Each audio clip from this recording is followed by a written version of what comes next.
My name is Captain Krista Stedman, CHRISTA STEDMAN. I am the Public Information Officer for Austin Travis County EMS. We are here to do a media briefing with you all. We're going to have three different speakers. It will be Chief Rob Lukritz from Austin Travis County EMS. That last name is spelled Luckritz.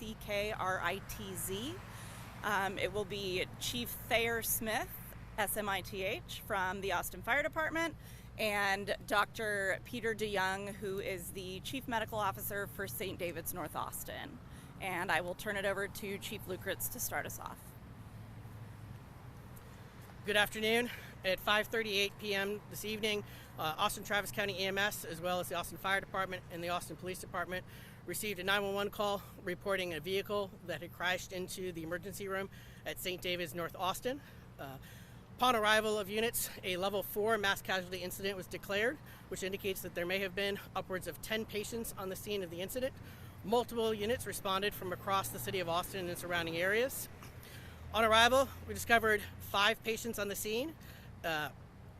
Of those 5 patients, one individual was pronounced deceased on the scene of the incident after being extricated from the vehicle by the Austin Fire Department. An additional 4 patients were transported to area hospitals. Of those patients, 2 pediatric patients and 1 adult were transported to Dell Children's Hospital. One of those pediatric patients was in critical condition. In addition, 1 adult patient was transported to Round Rock Medical Center in critical condition. Upon stabilizing the incident, our resources transitioned into supporting St. David's North Austin Medical Center. An additional 8 patients were identified that require transport to other area hospitals. At this time, we have multiple resources on the scene, including our medical ambulance bus, which is preparing and coordinating with St. David's North Austin Medical Center in preparation for their transport in the coming minutes and hours. With this, I'll turn this over to Assistant Chief Thayer Smith from the Austin Fire Department. Thank you, Chief.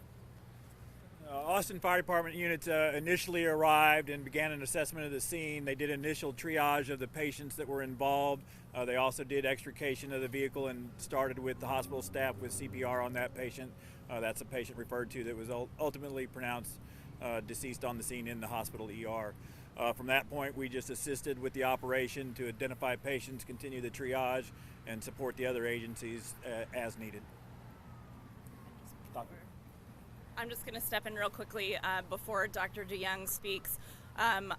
The Austin Police Department has vehicular homicide detectives on the scene, and they are investigating the cause. So just so you all know, we're not going to be able to speak to anything that would involve the investigation. Dr. DeYoung. Yeah, I'm Dr. Peter DeYoung. I just want to thank all of you for being here. All of you, everyone, for the quick response. As everyone has described, we had a tragedy happen with a vehicle entering our emergency department. The driver, as was mentioned, is deceased, was treated by our emergency department team. We did have 4 other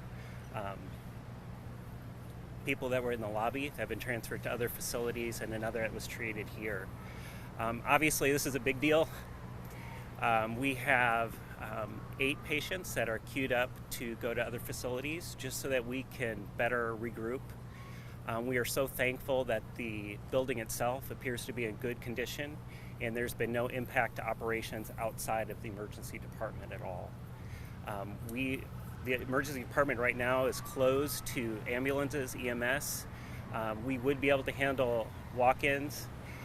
And we're hoping to kind of regroup here over the night and see where the morning leads us.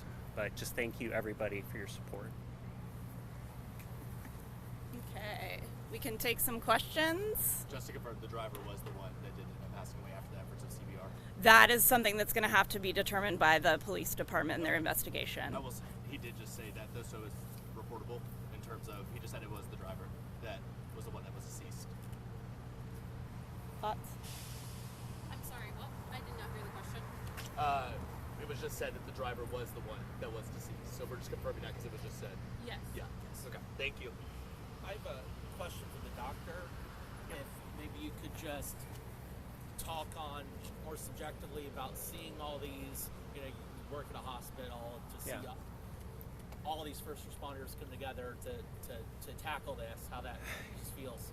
It's amazing to see. I left the facility just 15 minutes before this occurred, to then turn around and come back and see the response, to see the number of vehicles, to see things were already, everyone is being cared for, and it was amazing.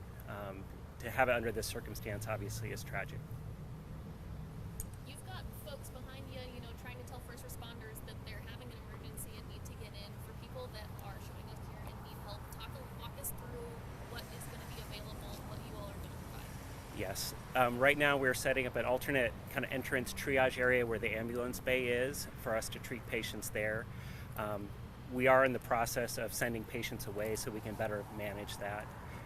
And then we are not taking any ambulances at this time. Did you say there were A staff member, I can't answer that one. I'd have to check on that. Can anyone talk about the damage to the building itself and how that might impact the days ahead?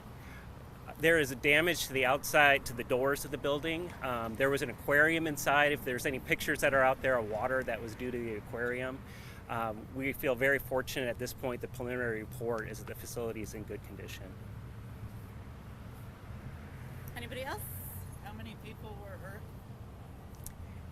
I would say at this point we have 5 people injured and the deceased. There may be other people, but that's what I can confirm at this time.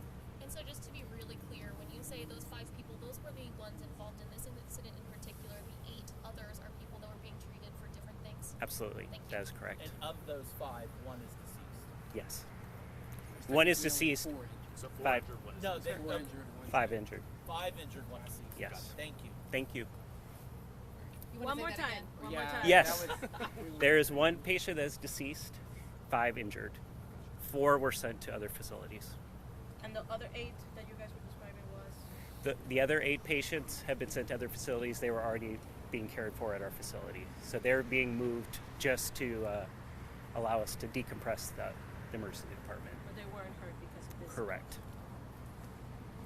And of those injured, 2 of them were children. Correct. And 2 people are in critical condition. Do we know is it near fatal? Their status? I can't, Two of them were critical, right? Of the 4 patients, that were transported, 2 were adults and 2 were children. 1 child was transported with critical life-threatening injuries. 1 adult had serious, potentially life-threatening injuries. The other 2, the other child and the other adult that were transported, had non-life-threatening injuries. Cool. Thanks, you guys, for your time. It's not going to be discussed even at all? That will be up to the Austin Police Department. Preliminary information? That will be up to the Austin Police Department. Okay, thanks, guys. Thank you.